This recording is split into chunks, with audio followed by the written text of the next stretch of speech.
Бисмиллахиррахманиррахим, туугандар. Бүгүн ушул кызматтагы жигиттер өзүнүн үйүн зыярат кылып, бир аз болсо да көңүлдөрүн көтөрүү максатында байрамдык мындай болсун деп ушундай суусундуктар менен тортторду алып келип атабыз. Бүгүн ушул эң негизги кызматтын башында турган, экранын алдыда дагы, экранын артында дагы өзгөчө кызмат кылып аткан Эдил ажыбыздын үй бүлөсүнө келдик. Алла таалам ыраазы болсун, Алла таалам кабыл кылсын.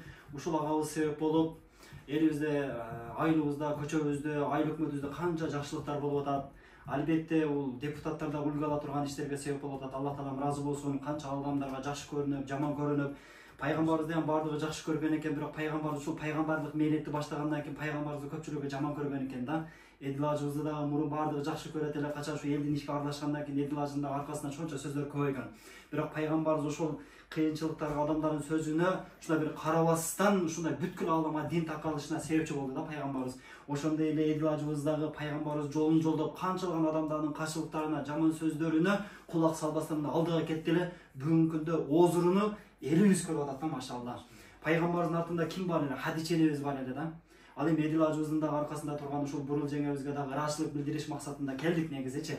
Бул даярданган сөздөр эмес, даярдалбаган жүрөктөн чыгып аткан сөздөр болуп атат. Алла таала сүйлөтө турган сөздөр болуп атат да, иншалла. Алла таалам ушул пайгамбарыбыздын үй бүлөсү себеп болуп бүткүл ааламга дин таркаганда, эми билесиздер, пайгамбарыбыз өттү, пайгамбарыбыздан кийин пайгамбар келбейт, пайгамбарыбыздан кийин ааламга динди таркаткан сахабалар болду. Ошонун катарында ушул Эдил ажыбыздын дагы үй бүлөсүнүн бүткүл ааламга дин таркалышына Куран, шарият, Аллах тааланын өкүмү, пайгамбардын сүннөт тарыйкасы таркала турган үй бүлөлөрдөн кысым. Бул жерде кызы бар экен, бул жерде баласы бар экен. Ушул балдарыны пайгамбарыбыздын сахабаларындай кылсын, Умардай кылсын, Абу Бакр ас-Сыдыктай кылсын, Усмандай кылсын, Алидей кылсын иншалла. Сахабалардын жолун жолоп, өмүрүн Алла жолуна арнаган, өмүрүн динге арнаган, өмүрүн эли журтка кызмат кылганга арнаган, колунан Куран түшпөгөн ыйманы бекем, мекенчил патриот жигиттерден калган болсун. Ал эми кызын ушул Хадиче энебиздей, Айша энебиздей, Фатима энебиздей, Асия энебиздей ушундай бир ошол Алла таалам ыраазы болгон, динге өзгөчө салымын кошкон, энелерибиздин жолун жолдогон Хафиза, алима кыздардан калган болсун иншалла. Биз өзү көбүрөөк сүйлөшүбүз керек эле.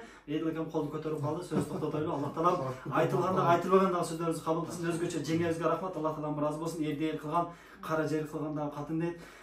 Эрди эл кылып олтурган, ушундай бир элдин сыймыгы кылып олтурган, ошого себеп болуп аткан биринчиден ушул бурул жеңебиз, ошонун катарында дайыма дуада болгон ушул биз Сантара чоң энебизге дагы терең ыраазычылык билдиребиз.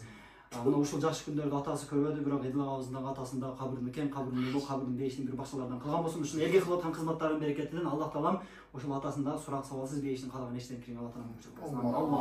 Аллах, машалла. Алла разы болсун. Рахмат. Рахматке нам болсун.